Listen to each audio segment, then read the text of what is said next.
I believe what the U.S. wine market needs more than anything is a tradition for table wine. We expect all wines, and we think of all wines in the context of being something romantic, something special. But most of the time, wine is just food. It's just an accompaniment to, it's that. And we don't always have to have wine be something special. In fact, most wine is just food. And if we can separate little w wine from big W wine, little w wine being just food, something to drink along with your meal and have a good time with, versus big W wine, which is what we think of, which is, wine is an art form, wine is something cultural, something artistic.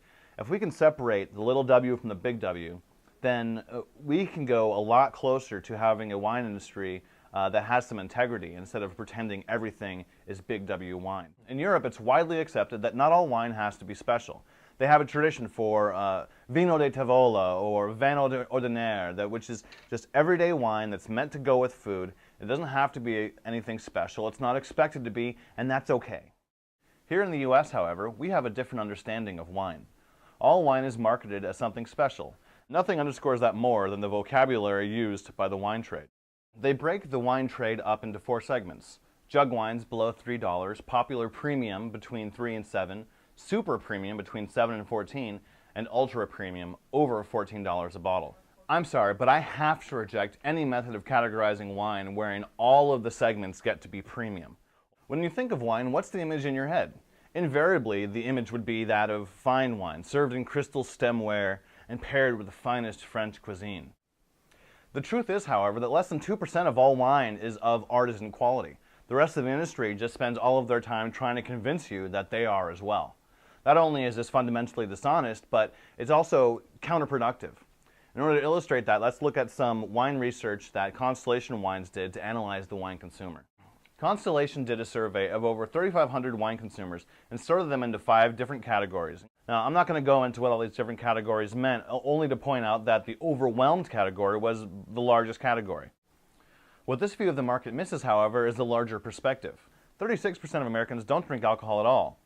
34% are wine drinkers, as opposed to 40% beer drinkers and 13% liquor drinkers.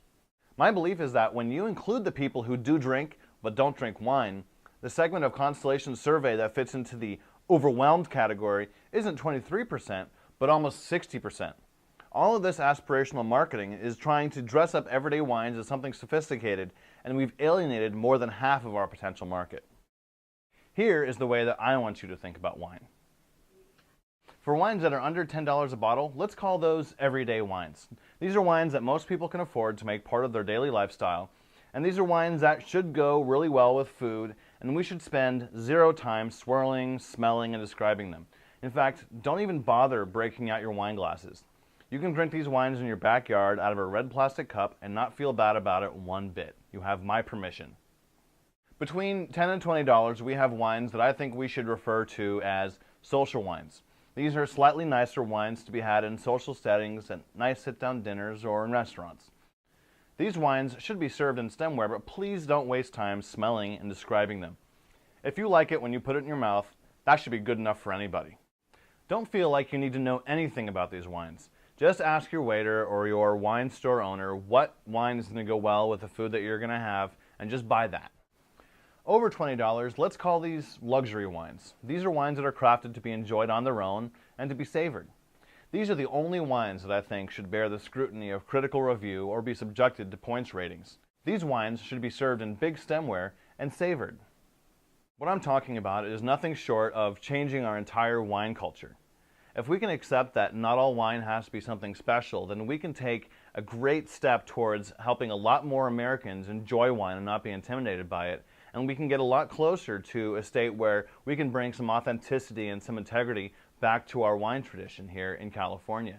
And that is the subject of a lot of the other videos that I'll be producing in the future. So the way that you can help is to start thinking of wine this way, start interfacing with the wines you drink this way, and start talking about wines this way. Yes, I am crazy, and you'd have to think you're crazy in order to think that you could get away with changing an entire culture by making a web video. But that is exactly what we're after. And just because I'm crazy doesn't mean I'm wrong. I think that we can change this. And the reason why I think that is that I know this. Wineries will give the customer what they want. They will always do that. And you, the consumer, are in charge of what happens in this industry. Wineries will give you whatever you demand. All you have to do is realize that you're in control and that you have that power, and take it. Ask for it. Ask for wines that have some integrity. Ask for wines that aren't dressed up as something rich and fancy when it's really just $3 and you want it because it tastes good and you're going to go hang out by the pool with a glass of chilled white. It's okay. And if you know that you can ask for that, if you demand that from your wineries, your wine suppliers, the industry will follow you. You're in charge. Anyway, that's what we're up to. Thanks for watching this, and I'll see you next time on ucdwino.com. Okay. Okay. Soy tu ego.